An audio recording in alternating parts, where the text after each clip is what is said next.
1954 ஆண்டு விடுமுறையில் இந்தியாவுக்கு வந்த திருபாய் அம்பானி கோகிலா பென் என்பவரை திருமணம் செய்து கொண்டார்.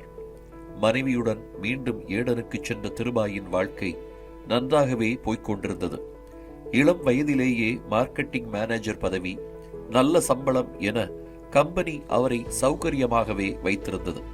ஆனால் திருபாயின் இலக்கு அதுவல்ல என்பதால் விரைவிலேயே ஊருக்கு சென்று சொந்தமாக தொழில் தொடங்க விரும்பினார். அதற்கு தேவையான முதலீட்டை எப்படி புரட்டுவது என்று யோசித்த அவர் தமது சம்பளத்தில் ஒரு குறிப்பிட்ட தொகையை சேமிப்பது என முடிவு செய்தார். அதன்படியே நடந்து கொண்டிருந்த போது சீக்கிரம் பணம் சேர்க்க ஒரு வழி கிடைத்தது.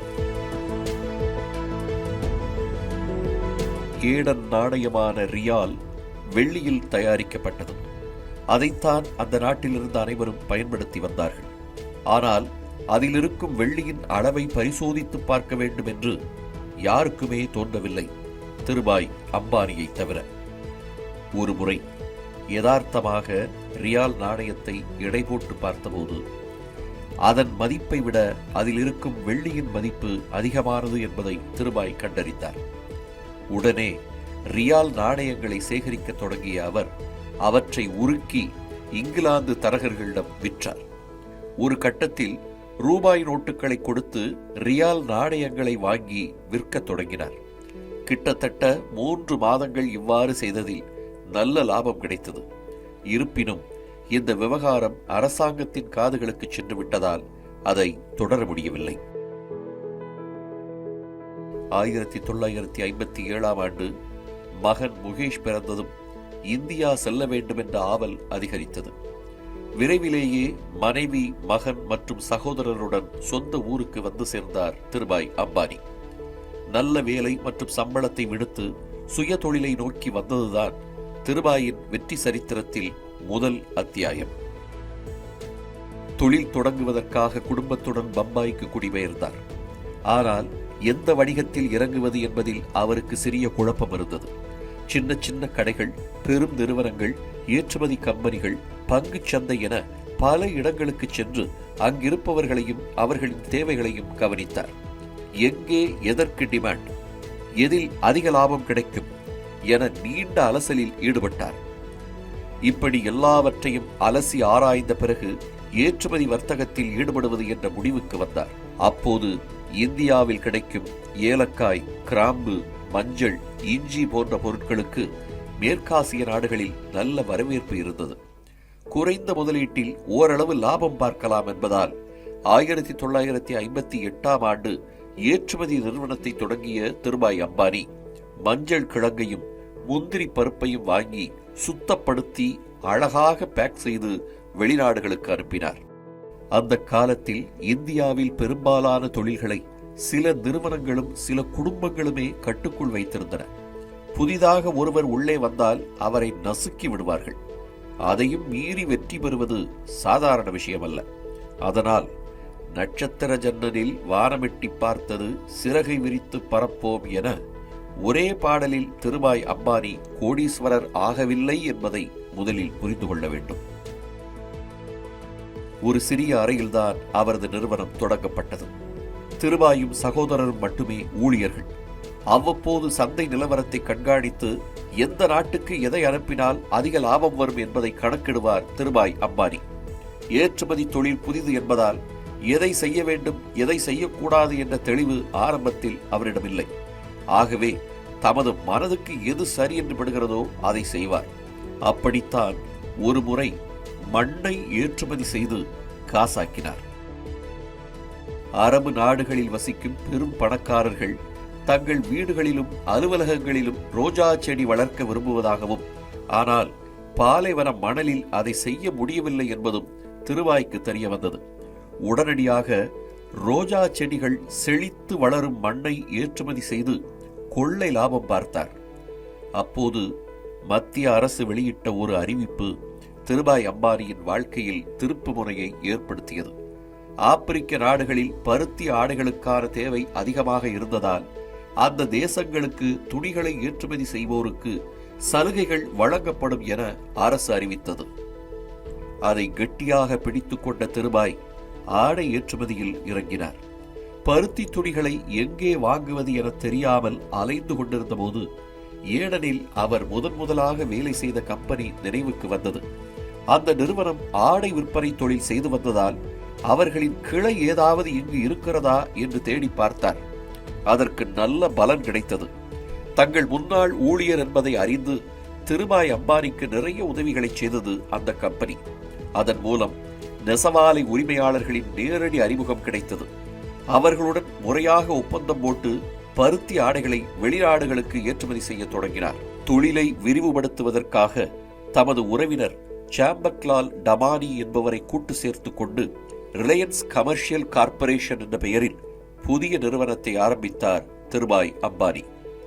ஏடனில் நண்பர் பிரவீன்பாய் தாக்கர் நடத்திய கடையின் பெயரையே தமது புதிய நிறுவனத்திற்கு வைத்தார். இன்றைக்கு மாபெரும் நிறுவனமாக இருக்கும் ரிலையன்ஸின் தொடக்ககால அலுவலகத்தில் ஒரு மேஜை, 3 நாற்காலிகள், ஒரு தொலைபேசி ஆகியவற்றுடன் 3 பேர் மட்டுமே உள்ளே இருக்க முடியும். ஆனால் அங்கு வேலை பார்த்ததோ 4 பேர். அதனால் உள்ளே இருக்கும் யாராவது ஒருவர் வெளியே வந்தால்தான் 4ஆம் நபர் உள்ளே செல்ல முடியும். அலுவலகம் சிறியதாக இருந்தாலும் திருபாய் அம்பானியின் கனவுகள் மிக பெரியவை.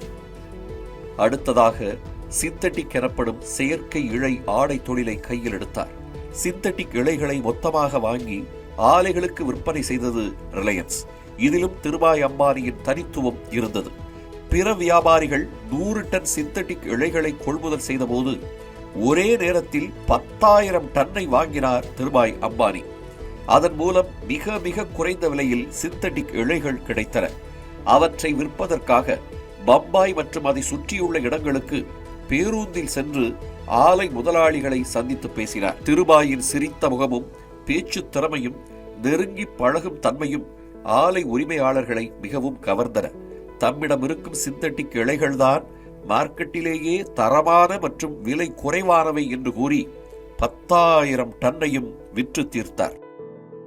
பருத்தி ஆடைகள், சிந்தட்டிக் இழைகள், ரேயான், நைலான் என்று படிப்படியாக வளர்ந்த ரிலையன்ஸின் அடுத்த மைல்கல் வெற்றி பாலியஸ்டர். மெல்ல மெல்ல இந்தியாவின் துணி மார்க்கெட்டை பாலியஸ்டர் ஆடைகள் ஆக்கிரமித்தன.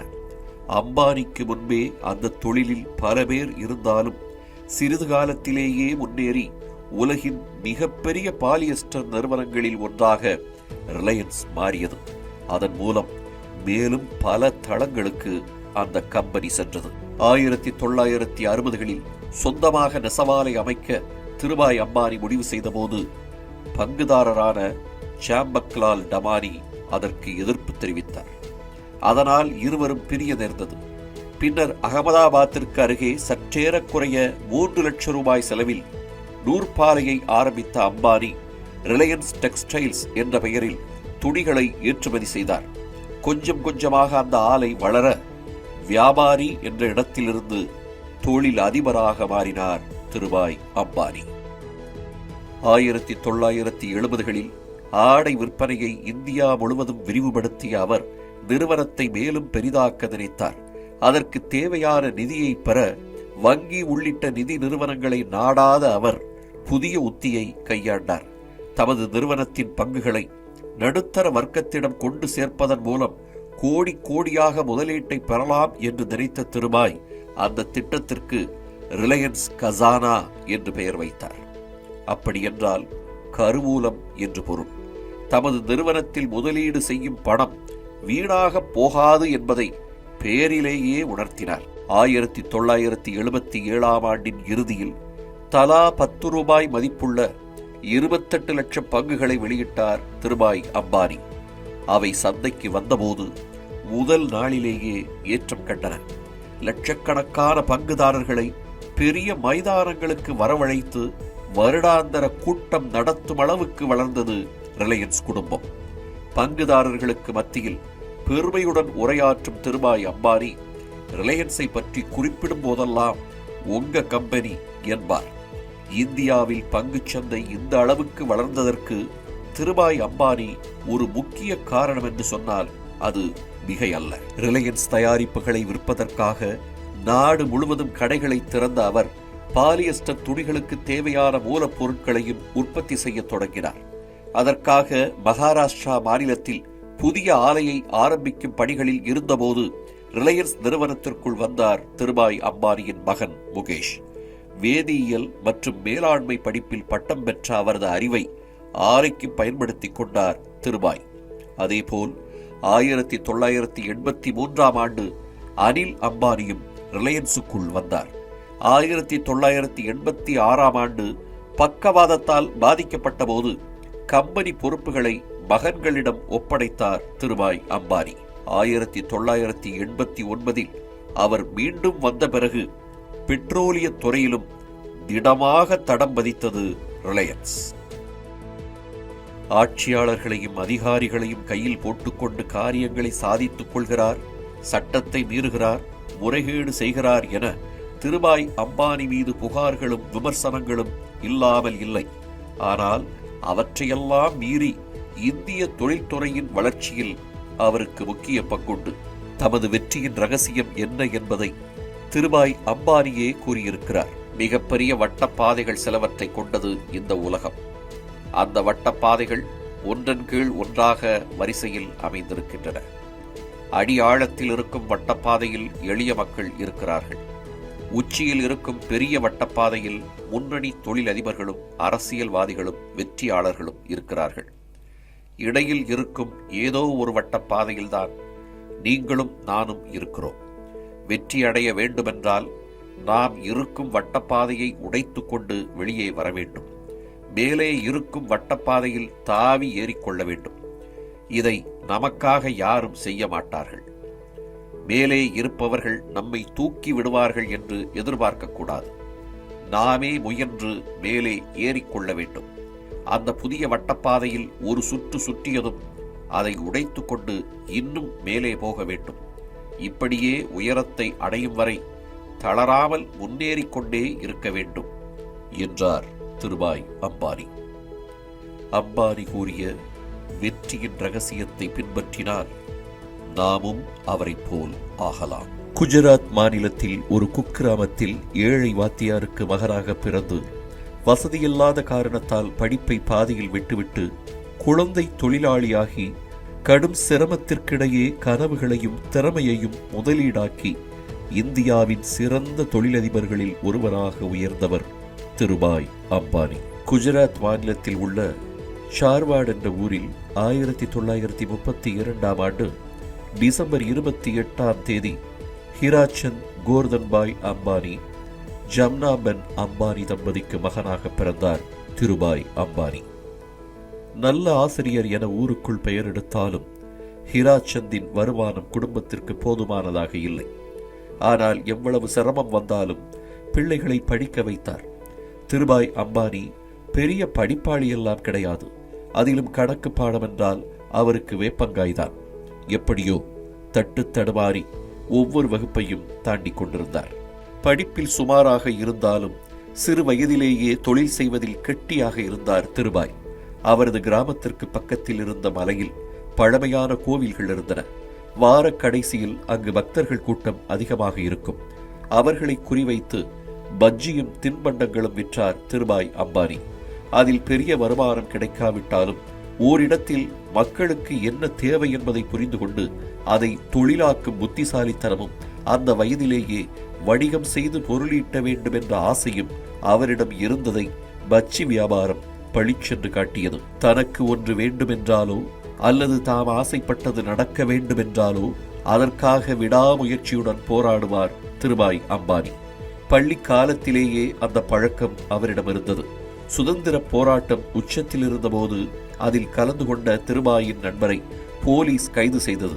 அவர் மீது மத கலவரத்தை தூண்டியதாக வழக்கு பதியப்பட்டது. அது பொய் என்பதால் ஒரு சிறு கூட்டத்தை அழைத்து கொண்டு காவல்துறை உயரதிகாரி அலுவலகத்திற்கு சென்ற திருபாய் நண்பரை வெளியே விடும் வரை அங்கிருந்து நகரமாட்டேன் என்று கூறிவிட்டார். உன்னையும் கைது செய்வோம் என மிரட்டி பார்த்தும் பயனில்லை. கடைசியாக நண்பருடன் தான் அங்கிருந்து புறப்பட்டார். இதெல்லாம் ஒரு பக்கம் இருந்தாலும் 10ஆம் வகுப்பு தேர்வில் பாஸ் ஆக முடியவில்லை. 2வது முயற்சியில் தேறிய போதும் மேற்கொண்டு படிக்க பணம் இல்லை. அதனால் உள்ளூரிலேயே வேலை தேடி பார்த்தார். பின்னர் பம்பாயிலும் முயற்சித்தார்.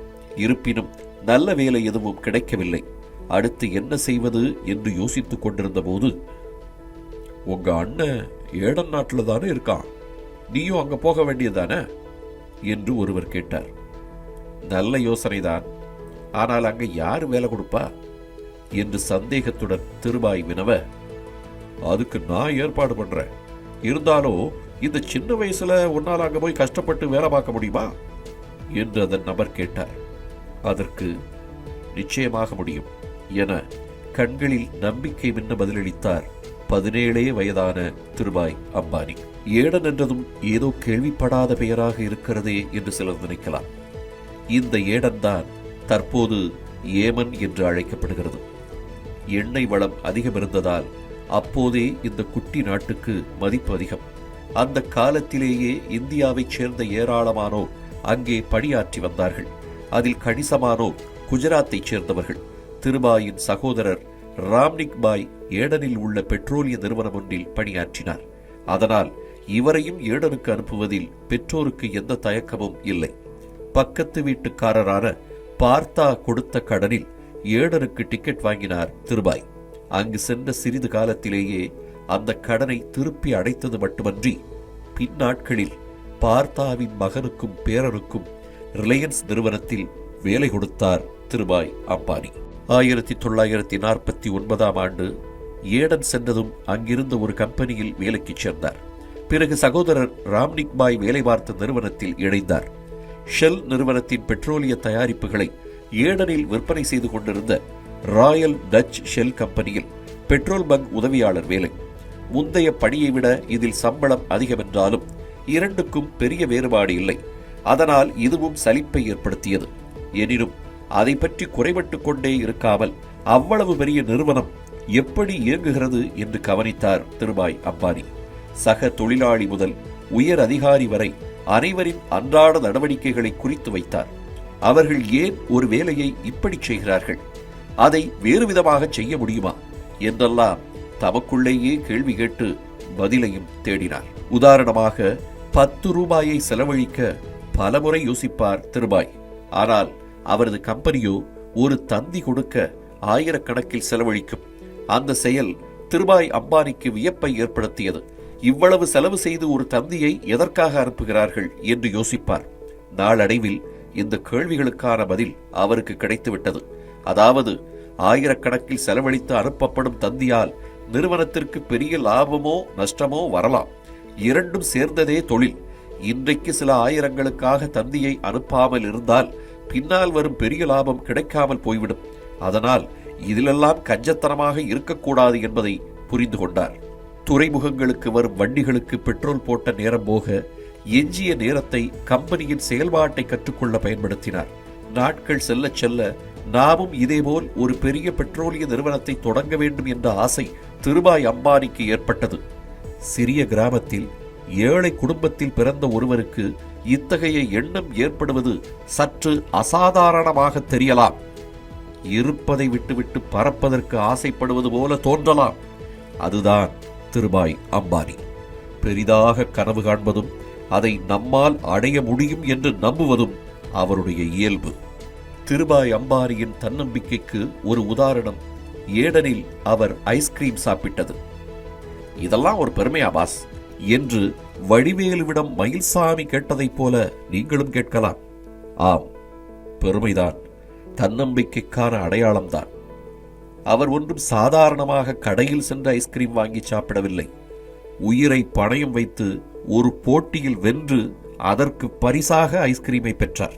ஒரு நாள் இரவு நேரத்தில் ஷெல் நிறுவன கப்பலில் சரக்குகளை ஏற்றும் பணியில் திருபாயும் நண்பர்களும் ஈடுபட்டிருந்தனர். வேலை முடிந்த பிறகு அனைவரும் கப்பலின் மேல்தளத்தில் ஓய்வெடுத்தனர். அப்போது தொலைவில் இருக்கும் கரை வரை நீந்திச் செல்ல யாராவது தயாராக இருக்கிறீர்களா என்று ஒருவர் கேட்டார். நடு ராத்திரியில் கும்மிருட்டில் 1 கிலோமீட்டருக்கு மேல் நீந்திச் செல்ல யாரும் விரும்பவில்லை.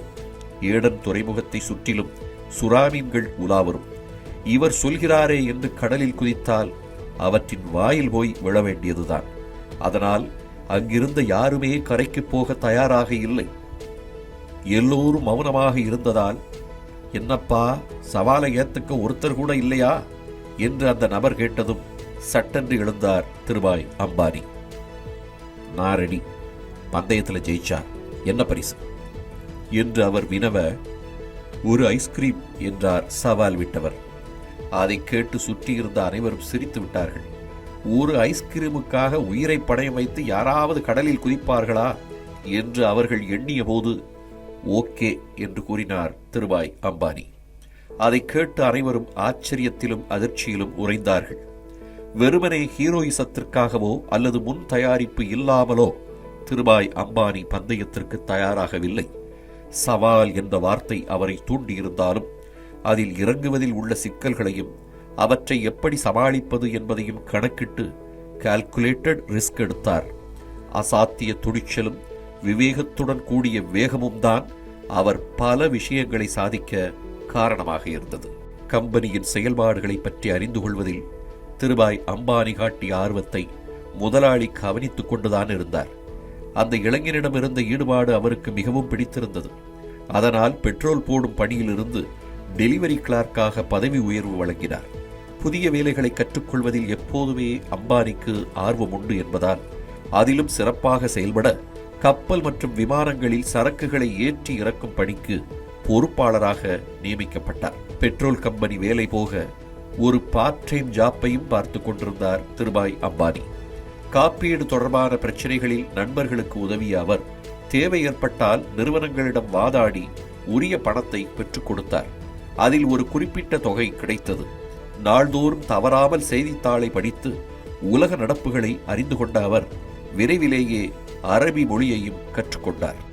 திருபாயைப் போலவே குஜராத்தில் இருந்து ஏடனுக்கு பிழைக்க வந்த பிரவீன்பாய் தாக்கர் என்பவர் தமது அண்ணனின் கடையில் வேலை பார்த்துக் கொண்டிருந்தார்.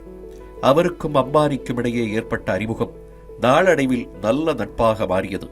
இருவருக்குமே சொந்தமாக தொழில் செய்ய வேண்டும் என்ற கனவு இருந்தது. அதை நோக்கி முதலில் பயணித்தவர் பிரவீன்பாய் தாக்கர் தான். 1953ஆம் ஆண்டு தமது அண்ணனின் கடையிலிருந்து விலகிய அவர் ரிலையன்ஸ் ஸ்டோர் என்ற பெயரில் வணிகத்தை தொடங்கினார். ரோலெக்ஸ், கேனான் போன்ற பிரபல நிறுவனங்களின் தயாரிப்புகளை தமது கடையில் விற்பனை செய்தார். அவரது செயலை முழுமையாக ஆதரித்தார் திருபாய் அம்பானி. ரிலையன்ஸ் என்றால் நம்பி இருத்தல் என்று பொருள். அந்த பெயர் திருபாயை மிகவும் கவர்ந்தது. பிரவீன்பாய் தாக்கரின் கடை சீக்கிரத்திலேயே ஏடன் முழுவதும் பிரபலமடைந்து லாபத்தை கொடுக்க தொடங்கியது. அதில் கிடைத்த பணத்தை வைத்து பென்ஸ் கார் ஒன்றை வாங்கி அதை திருபாயிடம் காண்பித்தார். அப்போது மிகுந்த மகிழ்ச்சியுடன், ரிலையன்ஸ் உனக்கு எவ்வளவு அதிர்ஷ்டத்தை கொடுத்திருக்கிறது பார்த்தாயா என்று பிரவீன்பாயிடம் சொன்னார் திருபாய். ரிலையன்ஸ் என்ற பெயரை அவர் மிகவும் நேசிக்க தொடங்கிய தருணம் அது. திருபாயின் உணர்வோடு கலந்துவிட்ட அந்த பெயர் மாபெரும் தொழில் சாம்ராஜ்யமானது எப்படி, அதற்காக என்னவெல்லாம் செய்தார். நிறுவனம் தொடங்குவதற்கு தேவையான பணத்தை திருபாய் ஈட்டியதே மிகவும் சுவையான கதை. ரிலையன்ஸ் நிறுவனம் வளர்ந்த கதை அதைவிட சுவாரஸ்யமானது.